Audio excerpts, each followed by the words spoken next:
Nous allons utiliser le daf kaf dans Masechet Kiddushin et nous reprenons quelques lignes à la fin du daf Yutet Amud Bet, 4 lignes à la fin. Rabbi Eliezer Omer, Rabbi Eliezer dit Im lamed chez Mochal Ipsulim, à Regvar Nehemar. Ici, on a une discussion entre Rabbi Meir, Rabbanan, au sujet de ce qu'on apprend de Lehama. Bichim Korish et Bito Lehama, lorsqu'un homme vendra sa fille en servante, Lehama, selon Rabbi Meir, ça vient d'apprendre une exception. Même si en général, on ne peut pas émettre une clause dans un contrat qui va à l'encontre d'une idée, d'une halakha de la Torah, ici, on pourrait demander exceptionnellement, selon Rabbi Meir, à ne vendre une femme qui ne serait que travailleuse, que esclave, sans pouvoir être mariée, alors que la Torah a prévu le mariage éventuel. On pourrait dire, Vechim Kosh et Bito, les Hama, que en tant que Hama. Ça, c'est ce qu'apprend Rabbi Meir. On avait vu que face à Rabbi Meir, certains disaient que non, pas du tout. Qu'est-ce qu'on apprend finalement de les Hama?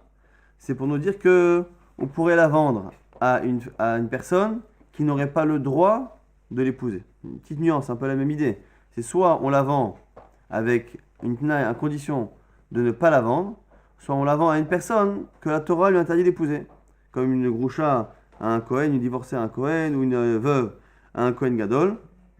Et donc du coup, ce serait ça qu'on apprendrait selon Chachamim. Maintenant, la vie de Rabbi Eliezer Omer, Im bali amet shemochal psulim. Tu n'as pas besoin d'apprendre qu'on peut la vendre à des psulim, à des gens qui lui sont interdits. Pourquoi? Avec Varneva, c'est déjà marqué Imra'a be'ene adonea. Asher lo yada ve'evda le'amnochi lo imshal mocha bevikdoba. Le pasuk qu'on a étudié bevikdoba hier, il dit Imra'a be'ene adonea. Si cette fille-là ne plaît pas à son maître et qu'il ne la prend pas pour femme, il ne pourra pas la vendre à un étranger. Ça, c'est ce que la Torah nous dit. Et là-bas, Imra'a, quand on dit qu'elle déplaît à son maître, ici, Rabbi Eliezer pense que déplaire, c'est pas qu'elle déplaît dans son comportement, mais c'est que justement, il ne peut pas l'épouser à cause d'un problème halachique. Shera'a binisouea, c'est pas qu'elle est mauvaise en elle-même, c'est que le mariage avec elle est mauvais, est interdit. Matamul Omar, les Hama, Melamen, Shemocha, la Krovim. Donc du coup, Rabbi Eliezer décale le limoun et dit que ça vient nous apprendre qu'on peut pas la vendre, qu'on peut la vendre, je veux dire, à des Krovim, à des proches. Donc finalement, on a 3 avis sur ce qu'on apprend de les Hama. Les Hama, premier avis Rabbi Meir, qui vient nous dire qu'on a le droit de la vendre en tant que servante en écrivant clairement qu'on ne veut pas qu'elle soit prise pour femme. Même si la Torah le permet, on émet une clause qui est contre la Torah, ce que la Torah elle-même a dit, les Hama. Tu peux la vendre qu'en tant que servante. Donc c'est pas contre la Torah, puisque la Torah a déjà prévu cette possibilité. 2 autres limoudim possibles, c'est Rabbanan ici et Rabbi Eliezer. Un autre avis qui pense donc que non, les Hama, c'est venu apprendre autre chose. C'est venu apprendre que en général, on ne pourrait la vendre, au niveau de la logique, qu'à un homme qui peut halachiquement l'épouser, comme Ashman les Hama, que tu peux la vendre à quelqu'un qui, parce qu'il est bloqué halachiquement, parce qu'il n'a pas le droit de l'épouser, ne pourra l'utiliser finalement que comme servante, les Hama. Ça, c'est le sens du deuxième avis. Et Rabbi Eliezer dit non, mais même ça, c'est évident. Même ça, on le sait déjà. Donc finalement, c'est venu m'apprendre les krovim. On a fait une différence entre pasoul et karov. Pasoul, c'est quelqu'un qui n'a pas le droit d'épouser, mais dont les épousailles marchent. Donc un Kohen avec une femme qui lui interdit, c'est l'exemple le plus classique. Les femmes qui sont interdites au Kohanim, ils n'ont pas le droit de les épouser, mais s'ils les épousent, le mariage est validé par la Torah et enfin il n'est pas accepté, enfin il est accepté, c'est-à-dire qu'il est considéré comme étant existant. Machenken, lorsque quelqu'un se marie avec une proche de la famille, des relations incestueuses avec compagnie, le mariage n'est pas reconnu et donc là ici le chidouche, c'est qu'on peut la vendre à des krovim, à des proches. Et là-dessus la Gemara dit Odinhu, mais c'est un kalvachomer, im mochal ipsulim, loim kirena les krovim. Si déjà on peut la vendre à des psulim, si on peut la vendre à quelqu'un qui, même s'il n'a pas le droit, pourrait faire des kiddushin, a fortiori que on ne peut, je sais pas, on pourrait la vendre aux krovim, puisque eux, normalement, il y a une halakha de la Torah qui les maintient encore plus. La Gemara dit non, on ne peut pas prendre l'un de l'autre. Ma le mochal et psulim, shimratsa le yaed me yaed, et yimkeren à la krovim, shimratsa le yaed, et non yaed, tu ne peux pas comparer les deux, parce que dans le cas des psulim, même si le issour est moins grave que dans le cas de karov, on a aussi, dans le cas de yaoud, une possibilité où techniquement il est possible de l'épouser, ce qui n'est pas le cas dans le cas du karov, et donc du coup on ne peut pas faire de kalachomer, amakra le ama, mais la mèche mocha les krovim, donc Rabbi Eliezer continue de tenir son avis, qu'on a besoin d'apprendre les krovim, qu'on ne peut pas apprendre des psulim, parce que les psulim, même s'ils ont un niveau de gravité moins fort que les krovim, ils ont aussi une possibilité qui est différente, ce qui fait qu'on ne peut pas comparer les deux. Maintenant, on va essayer de comprendre ce que chacun pense. Rabbi Meir, les psulim Nafkale me'achad et nafkale, le Rabbi Eliezer bekrovim. Et Rabbi Meir, comment il apprend les psulim? Il apprend me'echa de nafkale, le Rabbi Eliezer bekrovim. C'est-à-dire qu'il apprend de là où il apprend Rabbi Eliezer, c'est-à-dire Imra'a, Be'ene, Adonea. Donc Rabbi Meir il utilise les Hama pour dire que on peut émettre une condition comme quoi elle ne sera pas prise pour femme. Et de Imra'a, Be'ene, Adonea, il apprend cela. Dans Bekrovim, ça va les karabanan, d'Amri en mocha les krovim. Et du coup, par rapport à krovim, il pense qu'on ne peut pas la vendre à krovim. Donc on a réussi finalement à tenir tous les avis. On a 3 halachot. Est-ce qu'on peut émettre une clause contre l'avis de la Torah? Selon Rabbi Meir, oui. Selon les autres, non. Rabbi Meir, d'où il apprend de l'Ehama.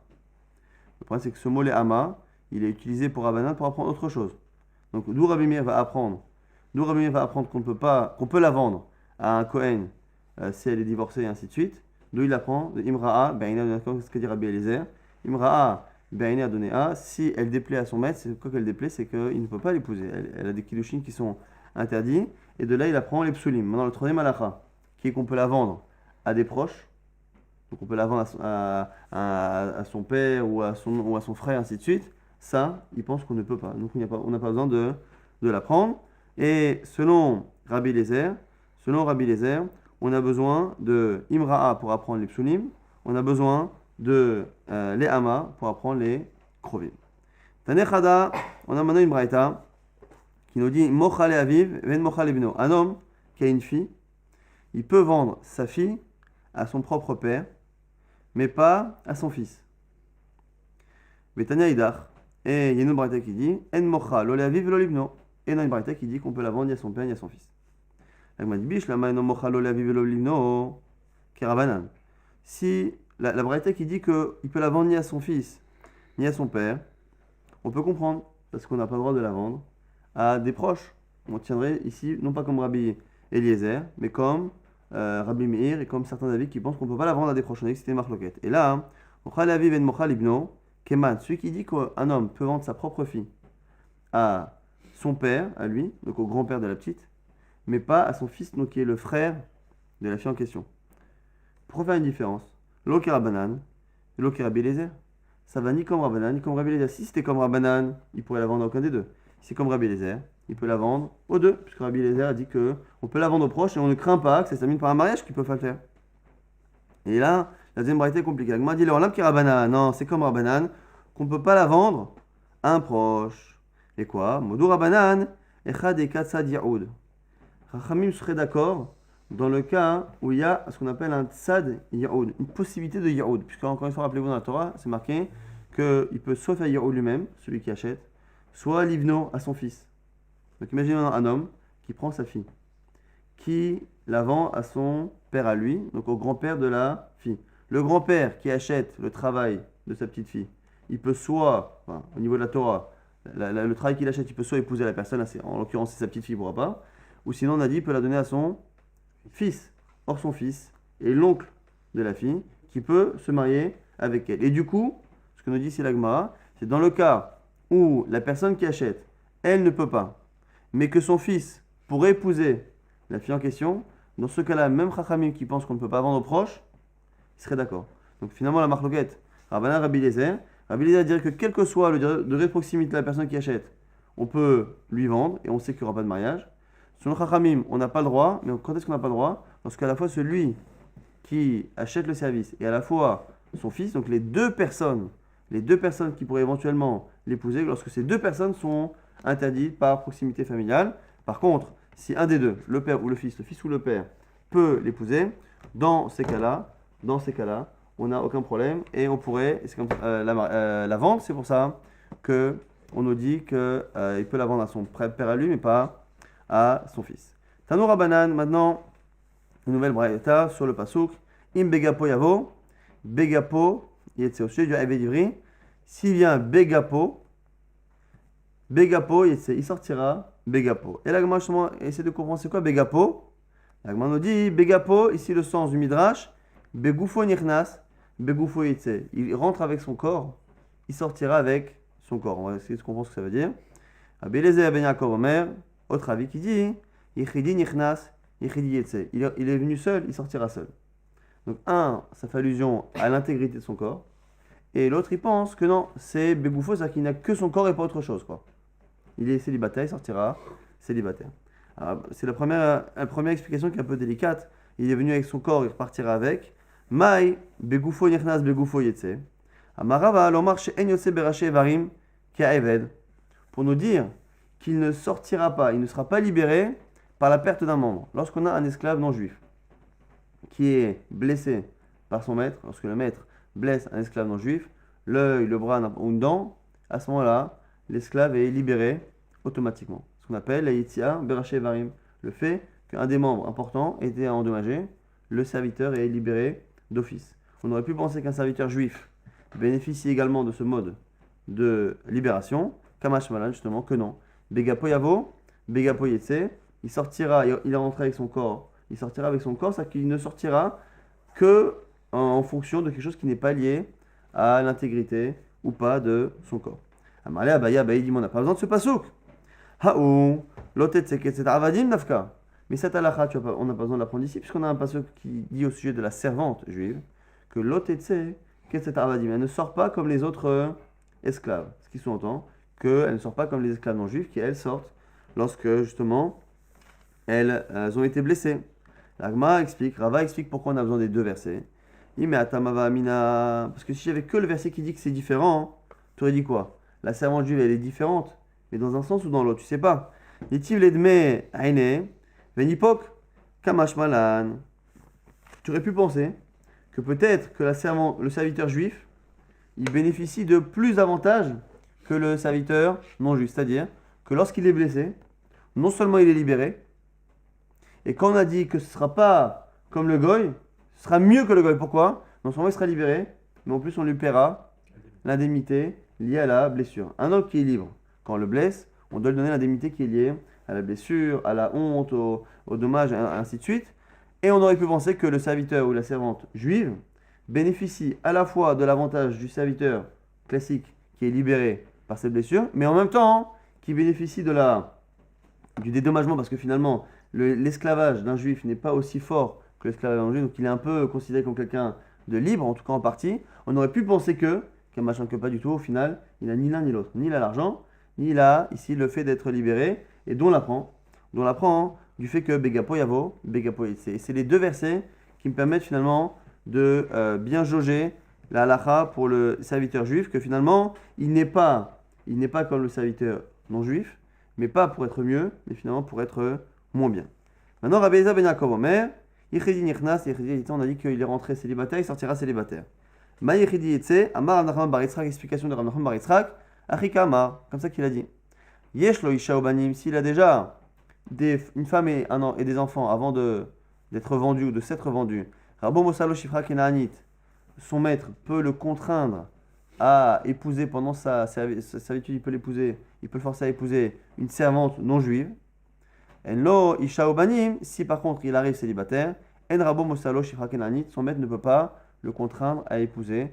Donc, le maître, pendant le temps où il travaille, peut lui donner une servante, peut le forcer à épouser une servante non juive et faire des enfants, entre guillemets. Et ça, il ne peut le faire que s'il a déjà une famille à la base, pas s'il est célibataire. C'est ce qu'apprend ici Rabbi Eliezer ben Yaakov de ce passouk. Im begapo yavo begapo yetse. S'il est venu seul, il sortira seul. Donc on a deux avis.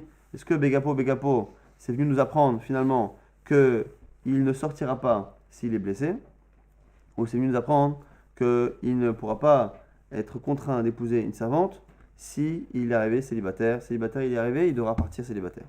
Tanoura Banan. Maintenant, on a une shela intéressante. Nimka Bemane. Si l'esclave a été acheté ou vendu Bemane, pour la valeur d'un mané.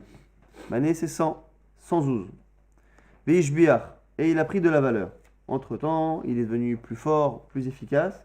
Et donc, son travail, parce que comment on estime la valeur d'un esclave? En fonction de la valeur qu'ont ses 6 années de travail. Et donc, en fonction de ses capacités physiques, techniques, il va avoir une valeur qui est plus grande. C'est ce qui détermine la valeur d'un travailleur. Ce travailleur-là, qui a été vendu à mané, donc qui veut dire 100 zouz, et Shbiar, qui a pris de la valeur, vers Amad al-Mataim, qui est monté, qui a doublé de valeur jusqu'à 200, Minaïn Shen Mechashvim Lo, et la mané, quand on veut le libérer, Comment on fait? On a dit on le libère au prorata. Donc il a travaillé 2 ans. Il reste 4 ans. Qu'est-ce qu'on fait? On calcule la valeur d'une année de travail chez lui. Et cette valeur d'année de travail, on la multiplie par 4. Et on donne cette valeur, lui ou quelqu'un d'autre donne la valeur à son maître. Le problème étant, c'est qu'il a été acheté à une époque où il valait 100. Et au moment où on veut le libérer, il en vaut 200. Comment calculer l'année au prorata? Est-ce que c'est 100, la valeur d'achat, divisé par 6? Ou est-ce que c'est 200, la valeur actuelle, divisé par 6? Est-ce qu'on regarde au moment de l'achat sa valeur actuelle ou la valeur d'achat? Et évidemment que dans certains cas, l'acheteur ou le vendeur sera gagnant. Qu'est-ce qu'on dit ici? D'où on apprend qu'on se base sur la valeur d'achat. Chez les marques, c'est marqué Miké, c'est Miknato. Il me rend Ravot Bachanim s'il reste des années à racheter. Là-bas, on parle du serviteur qui appartient à un non-juif. Les fihen, en fonction de ces années-là, Yeshiv Geulato, il lui redonnera sa liberté. Miké, c'est Miknato, à partir de l'argent de l'achat. Le fait qu'on n'a pas dit qu'on le rachète avec de l'argent, mais en fonction de l'argent Miknato de l'acquisition, de là, tu vois que quand tu as une question par rapport à cela, est-ce qu'on tient compte de la valeur d'achat ou de la valeur actuelle? On se base sur la valeur d'achat. Donc même s'il vaut aujourd'hui 200, on ne fait pas 200 divisé par 6 fois le nombre d'années restantes. On fait 100 la valeur d'achat divisé par 6 années, qui était au départ le contrat, multiplié par le nombre d'années restantes. Une karbe mataim veirsif. Maintenant l'inverse. Il a été acheté, vendu à 200. Veirsif. Et sa valeur a baissé, il a vieilli, sa capacité de travail a diminué. Vers Amal Almané, jusqu'à ce qu'il ne vaille aujourd'hui que 100. Et la manée. D'où sait-on qu'on ne tient pas compte de la valeur d'achat, mais de la valeur actuelle? En gros, celui qui l'a acquis, il sera perdant quoi qu'il arrive. D'où sait-on?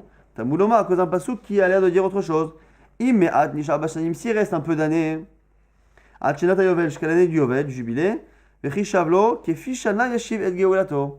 il lui rendra en fonction des années. Et là, on ne dit pas en fonction de la valeur d'achat, mais en fonction des années. Et les années restantes, quand on regarde bien, la personne donc, a travaillé 2 ans. Les 4 années qui vont rester, ce seront 4 années à une valeur de 100 divisé par 6, et non plus 4 années à valeur de 200. Parce que vous savez que les deux années qu'il a travaillé, il a travaillé avec une valeur de 200 divisé par 6 par an, et là maintenant qu'il est fatigué, il va travailler 100 divisé par 6. Et donc du coup, c'est ce qu'on apprend ici. Et la Gemara va essayer de comprendre, là dans les prochaines lignes, essayer de comprendre comment on peut se permettre de changer de logique. Là au passage, comme les versets parlaient d'un serviteur qui appartenait à un non-juif, est-ce que c'est le cas que s'il est vendu à un non-juif, que c'est que le non-juif qui perd au change finalement, quel que soit le cas, ou est-ce que même lorsque son maître est un juif, il y a on aurait pu penser que comme la Torah veut que les proches le rachètent, eh ben on fait perdre toujours l'acheteur de départ. Je sais que c'est pareil pour un juif qui l'a acquis. Rappelez-vous qu'on a déjà vu cette Xarshava. Le mot Sachir est marqué pour celui qui est vendu à un non-juif. Le mot Sachir est marqué pour celui qui est vendu à un juif. C'est le même principe au final que l'acheteur soit juif ou non-juif. Il sera quoi qu'il arrive perdant s'il y a un changement de valeur. Il aura toujours Yado la Tartona, la valeur la plus basse, que ce soit celle d'achat ou celle au moment de la vente. Amar Abaye dit Areni ki ben Azaï beshuke Tiveria. Je suis comme Ben Azaï dans les rues de Tiveria. Alors Ben Azaï, dans les rues de Tiveria, il était tellement kharif, tellement piqué, tellement chacham, tellement il avait de connaissances, tellement il avait un cerveau qui fonctionnait à des vitesses lumière exactement, que du coup on a l'habitude de lui poser des questions et il épatait tout le monde par sa réponse. Et Abaye, c'est arrivé dans Sota, je crois, il y a un mois ou deux. Abaye, il avait dit aujourd'hui je suis en forme, venez me voir, je suis comme Ben Azaï Beshuke Tiveria. Donc si vous avez des questions impossibles à résoudre, venez me voir. Amarle, Haomer Banan, Yacham qui est venu le voir. Il a dit l'Abaye, Mirde Anekrae, Ikale Midrishinu le Kula, Ikale Midrishinu le Chuma. Puisque les versets qu'on a cités là, Kefi Shanav, c'est pour dire qu'on va selon la valeur des années restantes, donc la valeur actuelle, et Mikesef Miknato, pour dire qu'on se base en fonction de la valeur d'achat. On a dit qu'on a un cas où la valeur d'achat est supérieure, un cas où c'est la valeur actuelle qui est supérieure. Comment a-t-on déterminé que le passouk qui dit qu'on se base sur la valeur d'achat, c'est dans le cas où la valeur d'achat est moins forte, et pourquoi on a dit que quand la Torah a dit de tenir compte de la valeur actuelle, c'est parce que c'est la valeur actuelle qui est la moins forte. Pourquoi on n'a pas dit l'inverse? Finalement, on a deux cas. Un où il a la valeur a déprécié, l'autre l'a augmenté. Pourquoi on a choisi arbitrairement de dire que le passouk qui dit qu'on tient compte de la première valeur, c'est lorsqu'elle est la plus faible, et lorsqu'on tient compte de la deuxième, c'est lorsqu'elle est plus faible. En gros, on a choisi de l'expliquer en faisant perdre l'acheteur. Puisqu'on peut l'expliquer la kula la khumra, ma'echazit d'archino le kula, pourquoi tu as été mekil pour celui qui veut le racheter et pour le serviteur lui-même? Irishino le khumra, tu as qu'à être mahmir avec le serviteur. Réponse, lo sakadatar, ne pense pas comme ça. Puisque la Torah m'a montré qu'elle était clémente avec le serviteur. Pourquoi? Détania, c'est marqué Kitov lo aimach. Ton serviteur, il faut qu'il soit bien chez toi. C'est-à-dire, aimach b'machav, aimach b'mishti. Il faudrait qu'il mange et qu'il boive comme toi. Shilot et ata ochel pad nekia ve ochel pad kibar. C'est pas que toi tu manges du pain propre, bien, et lui il mange du pain sale. À l'époque, la farine était plus ou moins tamisée, plus ou moins pure, et donc le pain avait un goût qui était en conséquence. Ochel pad nekia ve ochel pad kibar. Ata shote yain yashan. Et toi, tu bois du bon vin, des bons crus, et lui, il boit du vin de table pas très bon. Ata yashen, des mokim, ve yashen agabet. Toi, tu dors sur des coussins et des matelas, et lui, il dort sur la paille. Et du coup, pas du tout. Kitovla imach, il doit manger, boire et dormir comme toi. De là, les Chachamim ont dit une expression Kola connaît Eved Evri, tout celui qui achète un serviteur juif, qui connaît Adon et Asmo. C'est comme s'il achetait pour lui un maître, en fait. Il croit qu'il achète un serviteur, c'est l'expression serviteur. Mais en fait, effectivement, il va avoir quelqu'un qui travaille, mais au final, au niveau des devoirs qu'il a, il a plutôt un maître qu'il est en train de servir. Ve'ima, alors du coup, comme la Torah a été clémente avec le serviteur, quand j'ai la Torah qui me dit parfois on tient compte de la valeur d'achat, parfois on tient compte de la valeur actuelle, on imagine que la Torah est restée dans cette même philosophie, d'être clémente avec le serviteur, et donc de vouloir le libérer facilement, et donc que quand on dit qu'on tient compte d'une valeur ou d'une autre, c'est à chaque fois lorsque c'est la valeur la plus faible pour aider l'esclave à être libéré. La dit non, mais c'est pas une preuve. On a dit qu'on est sympa avec lui, mais la Torah elle était sympa par rapport à tout ce qui est matériel, qui est ridolitza erle, pour pas qu'il soit malheureux, pour qu'il mange bien, qu'il dorme bien, qu'il boive bien. Pour le rachat, Nachmir Ale, peut-être qu'on va être dur avec lui. Pourquoi? Rabbi Yossi ben Rabbi Chanina, à cause de Rabbi Yossi ben Rabbi Chanina, qui va parler justement de celui qui a été vendu, et qui en général, celui qui a été vendu, c'est parce qu'il s'appauvrit, soit parce qu'il s'appauvrit, il ne peut plus se nourrir et s'est vendu, soit parce qu'il s'appauvrit, donc il a volé, et donc il est vendu. Et pourquoi il s'appauvrit? Parce qu'il n'a pas respecté certaines halakhot de la Torah, et c'est ce qui a entraîné, on va le voir tout de suite, le midrash de Rabbi Yossi ben Rabbi Chanina qui explique que par effet boule de neige, la personne a fini par être vendue comme esclave, et donc celui qui est vendu en esclave, en général, c'est quelqu'un qui a fauté. Et comme c'est quelqu'un qui a fauté, on aurait pu penser qu'on le punit, on dit voilà, tu as fauté, et comme tu n'as pas écouté, tu t'es retrouvé esclave, et bien tu resteras esclave. On te fait bien manger, bien boire pour pas que tu souffres, on veut pas que tu souffres, mais que tu comprennes bien ta punition. Donc on aurait pu penser, c'est pour ça que la Gemara dit comment sait-on finalement qu'on est cool, mais qu'il est avec lui, même pour le rachat. Détania Sembraïta, Rabbi Yossi ben Rabbi Chanina Omer. Bon, Ekama Kaché, Avakaché Shirit. Regarde comment les conséquences annexes de ne pas faire attention à la Shveit. On est encore dans la Shveit, donc l'année de Shemitah, Adam, Nosev et Noten Beperot Shveit. En fait, la Torah nous dit que Vaïta Shabbat Haaretz, Lachem Leochla, on a la terre qui doit se reposer, qui fait Shabbat, c'est l'année de la Shveit. Et après, la Torah, comme on dit, et quand tu vas vendre quelque chose à ton prochain, après la Torah nous dit lorsque la personne va s'appauvrir, et du coup, comme il va s'appauvrir, il va vendre, et petit à petit, il va vendre sa maison, après il va vendre son terrain, après il va vendre tout, après il va se vendre lui-même. Et en fait, quand on lit les versets dans l'ordre, on a l'impression finalement qu'on a quelqu'un dont la situation financière se dégrade. Alors, dans la Torah, quand on lit la première fois, on se dit que finalement on parle de plusieurs personnes différentes.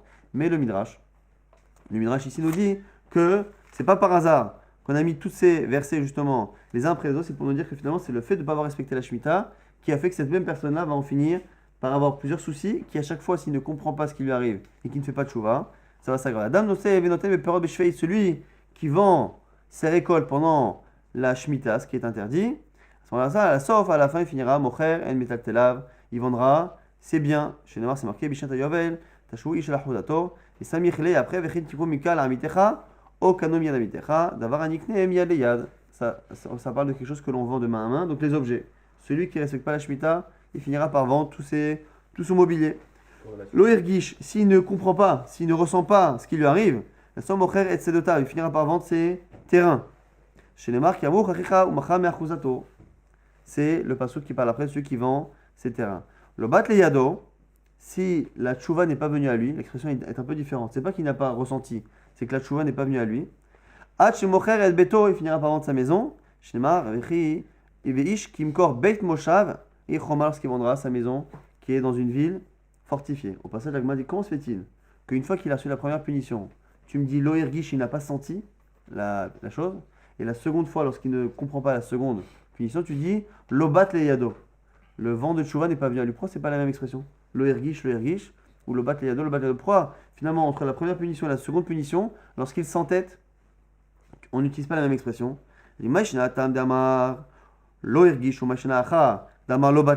Pourquoi avoir utilisé une expression puis l'autre?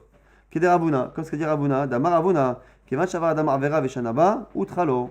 Ravuna dit que lorsque quelqu'un fait une avera et recommence, ça devient autorisé, c'est mouta. Il m'a dit, utralo sakadata, quand tu penses franchement qu'une avera n'est interdite que la première fois, mais qu'après c'est autorisé. Et là, naasitlo keheter. Non, c'est à ses yeux, c'est comme autorisé. Évidemment que aux yeux d'Akadosh Baruch Hu, c'est pas autorisé, mais à ses yeux. Et donc, on nous dit quoi? La première fois, lorsqu'il fait la faute, il sait que c'est pas bien. Et donc, lorsqu'il arrive un malheur, s'il ne comprend pas, c'est que le ergish, c'est qu'il n'a pas vu quelque chose qu'il est censé ressentir. Par contre, une fois qu'il a fait plusieurs fois, naturellement, il n'a plus ce sentiment. Et donc, du coup, la tchouva, c'est quelque chose qui vient de l'extérieur. L'obat l'yadol n'est pas venu à lui. Donc, la première fois, il est plus responsable. C'est vraiment le ergish, quoi, il n'a pas ressenti. La seconde fois, l'obat l'yadol, la tchouva n'est pas venue à lui. C'est cette référence-là, Ravuna, que l'on fait par ce lachon-là. L'obat l'yado, ad shemocher et bito, et finira même par vendre, on a dit sa fille. C'est pour ça qu'on parle. Shnema vechim ko ish et bito, les amas, qui est marqué dans Shemot. Ve'af al gav de bito l'oktiva. Behanyana. Ah, mais pourtant, le passouk qui parle de bito, de la vente de sa fille, est dans Parashat Mishpatim. Parashat Mishpatim, c'est dans Shemot. Et les versets dont on a parlé ici, qui parlent de la Shemitah et de celui qui s'appauvrit, c'est dans Vaikra. Donc jusqu'à présent, on disait que c'était une succession. Comme il n'a pas respecté la Shemitah, il vend ses biens. Comme après, il n'a pas compris, il vend son terrain, après il vend sa maison, mais l'histoire de sa fille, c'est marqué plusieurs pages avant. Donc même si ce n'est pas marqué Banyena, Dehakamash Malan, Zaben Inash Barte, Velonizi Verbita, Maïtaama Barte, Mega'a Venafka, Ve'ai Mosfa, Ve'azla. C'est pour nous apprendre ici que mieux vaut que l'homme vende le travail de sa fille plutôt qu'il emprunte Velonizi Verbita avec Revita avec intérêt. Maïtaama, pourquoi? Parce que comme il est pauvre, il est en train de s'appauvrir, Berate Mega'a Venafka, lorsqu'il vend le travail de sa fille pour 6 ans, il peut la racheter avec une valeur inférieure. Donc s'il la vend pour une valeur de, 10 000 euros le travail sur les 6 ans, il peut la racheter dans un an avec 9 000 euros, ça lui coûtera moins cher de réparer, alors que lorsqu'il emprunte de l'argent avec intérêt chez un non-juif, évidemment, il devra ressortir au contraire plus d'argent, puisque du coup le prêt, la Mosfa et Azla ne fait qu'augmenter. L'Obat Liad aussi n'a toujours pas compris à cause de ses fautes. Ad Shelové Beribit, il finira même par emprunter avec intérêt. Shneimar, comme c'est marqué, Vechiamur Chachicha, ou Matayado Aimar, lorsque quelqu'un va s'appauvrir et va s'appauvrir devant toi, et Samirle, après c'est marqué, Atikar Meito Neshavet Arbit. La Torah s'adresse aux juifs, ne prend pas de ce pauvre-là d'intérêt lorsqu'il te demande de l'argent. Le Bat Liad aussi ne comprend pas, Hachimocher et Atzmo, il finira par se vendre lui-même, comme c'est marqué. Lorsque un serviteur, un homme juif, sera appauvri et se vendra à toi. L'olach, et là les guerres, et non pas que toi, même à un guerre. Chez les mâles, la guerre, il pourrait être vendu non seulement à un juif, soit un guerre. Mais là les guerres tzedek, et là les guerres toshav, et non pas un guerre qui est un converti, qui se comporte comme un juif à 100%, mais un guerre toshav. Chez les mâles, venimkar, les guerres toshav, et guerre toshav ici, c'est un non-juif qui habite en Eretz Israël et qui respecte le minimum d'halachot, d'Avodazara, les 7 halachot. Donc c'est pas quelqu'un qui respecte la Torah et qui pourra permettre à son serviteur de respecter la Torah. Mishpachat ger, Zeovet Kochavim, Kishomer, Ola Eika Mishpachat ger, et du coup on apprend que Zeinka, la Voda Kochavim, Atzma, que non seulement il sera vendu à un ger tzedek, mais même après un ger toshav, qui n'est qu'un juif, qui respecte au moins les 7 misot bénénoir, et après on nous dit Mishpachat ger, c'est finalement il sera même vendu à la famille d'un guerre. Le guerre lui-même il est juif, mais la Mishpachat ne l'est pas. Et donc, il sera vendu même à quelqu'un qui ferait de l'idolâtrie, donc il ne respecte pas les 7 misot. Et après, les Haïka Mishpachat ger, il sera même vendu pour faire la Vodazara. Ça c'est le pire. Alors du coup, on voit bien que celui qui est vendu, c'est finalement un processus, une étape dans un long processus de quelqu'un qui a fait des fautes et qui ne comprend pas pourquoi Kadosh Baruch Hu le punit. Donc du coup, la question de la Gemara, Si tu vois bien que la Torah n'a pas l'air d'être content du comportement de celui qui s'est vendu, parce qu'au final, il a fait plusieurs bêtises, et donc, on n'a qu'à expliquer les versets comme étant, en étant strict avec lui, c'est-à-dire que lorsqu'on prend des fois la valeur d'achat, des fois la valeur actuelle, on prend la plus chère pour qu'il comprenne bien sa punition. Amale Atam, Adrekra, c'est vrai, tu as raison que la Torah a l'air d'être dure avec lui, mais regarde à la fin tout de même la Torah finit par quelque chose de positif. Tane de Rabbi Shmuel, car Rabbi Shmuel enseignait au Beth Midrash, il va là, celui qui a été vendu finalement au point de servir les idoles, c'est la dernière étape, la Aikem Mishpachat Ger. Ema litre even achat anofel. On aurait pu penser que finalement on l'abandonne. Tamoul Omar, la Torah dit, Achare nimkar geulato tielo, echad me echad yigel nous marqué à la toute fin. Une fois qu'il était vendu, geulat tielo, il y a toujours une possibilité de le libérer. Echad me echad yigel, un de ses frères, un de ses proches, devra le libérer. De là que la Torah a montré qu'il n'y a aucun moment où on abandonne cette personne, on a toujours une mise à de le libérer, et donc on a la preuve que la Torah cherche à libérer cet homme, et donc on cherche plus à faciliter sa libération en prenant donc la valeur la plus faible et non pas la plus forte. C'est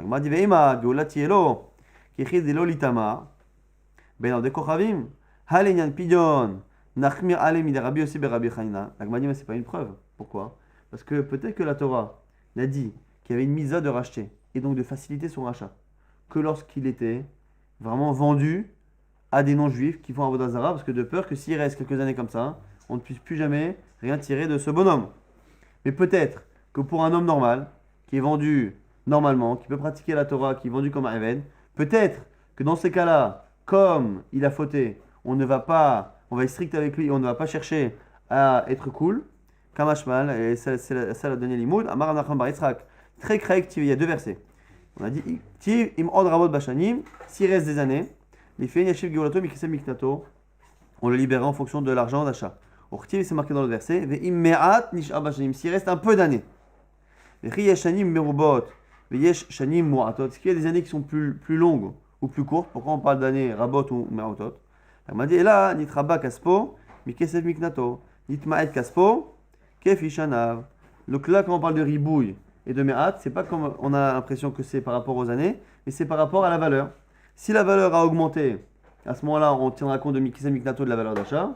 C'est imme'ad bashanim, c'est si imme'ad bakesef. Si l'argent, par contre, la valeur a baissé, à ce moment-là, on tiendra compte des années qui fichent un qui restent. Mais Machikamar, la dit, mettons, peut-être qu'il y a une autre explication. Echadavat tre ou fash l'arba, netiv le arba, mikesef miknato. Peut-être que non, que quand on dit qu'il reste beaucoup d'années, ou il reste peu d'années, justement, c'est ça. C'est le rov, c'est pas que des années longues ou des années courtes, parce qu'évidemment, les années sont de la même longueur, mais c'est en fonction de sur les 6 ans, est-ce qu'il a travaillé la majorité des 6 ans, ou est-ce qu'il lui reste la majorité? C'est-à-dire quoi? C'est s'il a travaillé 2 et qu'il reste 4, ça s'appelle Imran Rabot Bashanim. Il y a un nombre d'années qui est Rabim, qui est supérieur, qui est important. Et à ce moment-là, on tient compte de la valeur de départ. Avad Arba ou Pachou lettré, c'est par contre il a travaillé 4 et qu'il reste un nombre d'années qui est inférieur. À ce moment-là, Nitiv Tarter, qui est Fishanav, la Gemara dit non. Imkenirtov Kraim Od Rabot Shanim. Il n'aurait pas dû avoir le bête. Si on a dit Imrod Rabot Shanim, s'il reste beaucoup d'années, on aurait dit ça. Imme'at Nish'a Shanim, pareil dans le pasuk qui parle de peu d'années, on aurait dû dire Bashanim. S'il reste beaucoup d'années ou reste peu d'années. Maï Bashanim, c'est quoi le bête qui est marqué à chaque fois? Nitraba Kaspo Bashanim, et Kezemigando dit Maï Kaspo Bashanim qui est Fishana. Au final, c'est pour nous dire que dans les deux versets, on ne tient pas compte du nombre d'années, mais de la valeur. Et c'est la valeur qui a augmenté ou qui a baissé. Et c'est finalement de là qu'on apprend, qu'on déduit ces psukim-là. Toujours la kula pour le Eved et la khumra pour le maître, du bet qu'il y a dans Bashanim, Imrod Rabot Bashanim et Im Me'at Nish'ar Bashanim. Amar Rav Yosef nous dit Tarshinhu Rav Nachman bar Yitzchak le'anek ra'e kesinai. Rav Nachman bar Yitzchak a expliqué ces versets-là comme ils ont été enseignés au Mont Sinaï, c'est pour Meshabeach Rav Nachman bar Yitzchak. Maintenant, sur la suite, on a un siman, Eved, siman Eved, Bait Chatzain, Bait Eved Krovim. Et maintenant, ici, on va avoir une question de la Gemara. Lorsque quelqu'un a vendu son terrain, il peut le racheter. Il peut le racheter parce que le terrain normalement appartient à une famille qu'il a reçue depuis la chouza de la nachala de Yoshua Binoun, et celui qui la vend peut la racheter puisque finalement ça appartient à sa famille. Par contre, il ne peut pas racheter s'il n'a pas la valeur totale d'argent restant. Donc il faut qu'il donne absolument la valeur restante. Il ne peut pas donner une partie et attendre que la libération se décale. Bah, évidemment, la question se pose par rapport au Aven. Avuna Bachanina, Merav Shechet, Aved Ivri Animkal Ore Kochavim, un serviteur juif qui est vendu à un non-juif, Nigal Achatsain, Oenon Nigal Achatsain, ce qui peut être racheté à moitié ou pas. Donc il lui reste un certain nombre d'années, et ce nombre d'années-là vaut une valeur, et on n'a pas toute la valeur, donc on donne la moitié de la valeur restante. Et donc qu'est-ce qu'on fait? On dit voilà, il reste 4 ans, je n'ai pas la valeur des 4 ans, je paye 2 ans, il travaillera encore chez toi pendant 2 ans, et au bout de 2 ans, il sera libéré. Est-ce qu'on peut le faire dès maintenant en donnant une partie moins importante, ce qui n'est pas le cas pour le terrain, on ne peut pas le faire. La question ici, Geulato Mizdar Chuzagmar, est-ce qu'on fait une Xerashava du mot Geulato qui est marqué à la fois chez nous, dans le serviteur, et à la fois dans le terrain? Mas de Achuza et non Nigal Achatsain, Afainami non Nigal Achatsain. Est-ce qu'on dit que de la même manière que le champ ne peut pas être libéré à moitié, pareil pour le serviteur? Odinma ou peut-être la Kula Amrinan, la Khumra, le Amrinan, peut-être que ce limoula on le fait la Kula et pas la Khumra. La Gemara propose d'apprendre de là, Amarle, Lava Mart Atam, Nimkar Kulo, Velo Chetsio, Hainami, Nigal Kulo, Velo Chetsio. La Gemara dit, attends, on peut l'apprendre de là-bas. Tu as vu qu'on ne peut pas vendre un homme à moitié. Celui qui a finalement volé qu'une valeur qui est la moitié de sa valeur à lui. Si on le vend, il vaut 10 000, mais lui n'a volé que 5 000. On ne peut pas vendre quelqu'un à moitié. Donc la Gemara répond, de là tu vois que ce sera pareil pour la vente. La vente, on ne pourrait pas le libérer à moitié. La Gemara ici, Abaye va nous expliquer la nafkamina. Amar Abayim Tinsoloma Anig Alechatsen. À quoi ça sert de savoir finalement s'il est vendu à moitié? Parce que finalement, si tu as la valeur maintenant, il reste 4 ans. Tu n'as que de quoi payer que 2 ans. Au lieu de payer maintenant et qu'il soit libéré dans 2 ans, attends 2 ans et tu payes dans 2 ans. Pourquoi c'est important? Au cas où justement il y a un changement de valeur. Tu peux avoir un cas plus chamour et plus calme. Les kula, zabne, bemea, veyaivle, paga dename. Imaginez que la personne a été achetée 100 pour mea. Veyaivle, chamishin, donc il veut le libérer tout de suite. Il a été acheté 100, tout de suite il veut le libérer sur les 6 ans qui restent, mais il n'a que 50. Donc il dit voilà, écoute, je veux dès à présent te racheter les 3 dernières années du contrat. Il y en a 6, je n'ai pas de quoi libérer les 6, je t'achète les 5 dernières années. Il lui donne 50. Et du coup, Ashbach, Veka, Malmatan, et le serviteur lui-même, il a pris de la valeur. Et au bout de 3 ans, là où la libération devrait être effective, on a un serviteur qui sur 6 ans vaut maintenant 200. Donc chaque année a doublé. N'est-ce pas? Si tu dis qu'il a été libéré à moitié, Ivle Mea Venafik. À ce moment-là, il ne lui reste qu'à lui donner Mea 100 Venafik. Et il sort. Ve'yamart Enigal Achatsain. Et si tu dis qu'il n'est pas libéré à moitié, Ivle Mea Veramishin Venafik. À ce moment-là, il faut qu'il lui donne 150 parce qu'on prend toute la valeur des 200 et on enlève les 50 qui ont déjà été donnés. Si on dit qu'on peut finalement libérer à moitié, on estime finalement que ce qu'il a donné à l'époque a libéré les parties restantes et on tient compte de ce qu'il a fait. Et à ce moment-là, lorsque le serviteur a pris la valeur, il devra ne payer que la moitié. Donc on a dit on a 6 ans. Sur les 6 ans, on a les 3 premières années, on a les 3 dernières. Si l'homme arrive, il dit voilà, les 3 dernières années, je te les achète pour 50. Actuellement, il vaut 100. Donc je te les achète pour 50. Tout de suite, il prend de la valeur. Lui gagne au loto, il a de l'argent et il veut maintenant racheter les 3 premières années. Est-ce qu'il ne doit racheter que les 3 premières années, qui à la base valaient 50 et qui maintenant valent 100, puisque le tout est passé de 100 à 200.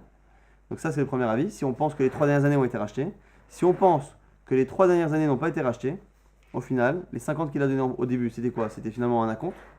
Et on a aujourd'hui un serviteur à racheter à 100% qui maintenant ne vaut plus 100, mais vaut 200. Et donc 200 moins les 50 qui ont été donnés en acompte, il reste 150 à payer. La Gemara dit attends, au passage, explique-moi comment ça marche en principe. Tu viens de me dire à l'instant qu'on ne peut pas, que lorsqu'on a un serviteur qui change de valeur, on tient compte de la valeur la plus basse. Donc ça n'existe pas. Via Amart, Nitraba Kaspo, Mikesev Miknato. On a vu que quand il a pris la valeur, on tient compte du début. Donc l'histoire d'une valeur qui augmente, ça n'arrive jamais. Réponse de la Gemara, Kegon de Okir, Vezal ve Okir. Il était au départ à 200. Il était au départ à 200. Après, le lendemain, on va dire, il est descendu à 100. Au moment où il descend à 100, il négocie l'achat des 3 dernières années. Et après, il remonte à à 200. Et là, du coup, on a une valeur de départ et d'arrivée qui est 200. Mais au passage, on a eu quand même une fluctuation lorsqu'il a acheté les 3 dernières années à 100. Encore une fois, s'il les a achetés les 3 dernières années qui valaient donc 100 divisé par 2, s'il les a achetés, il ne lui restera qu'à acheter les 3 premières années à la valeur effectivement maintenant doublée. Si on dit que ça n'a pas marché, il faudra qu'il achète tout. Et la Gemara va expliquer dans la suite le cas qui sera la Khumra. Et la Gemara posera dans la fin du DAF qu'on fera si Dieu veut demain la même question par rapport à Baït chez Beber Khoma, dans une maison qui est dans une ville fortifiée. Est-ce qu'elle aussi, on peut la racheter, la Khatsaïn? Non. C'est la réponse.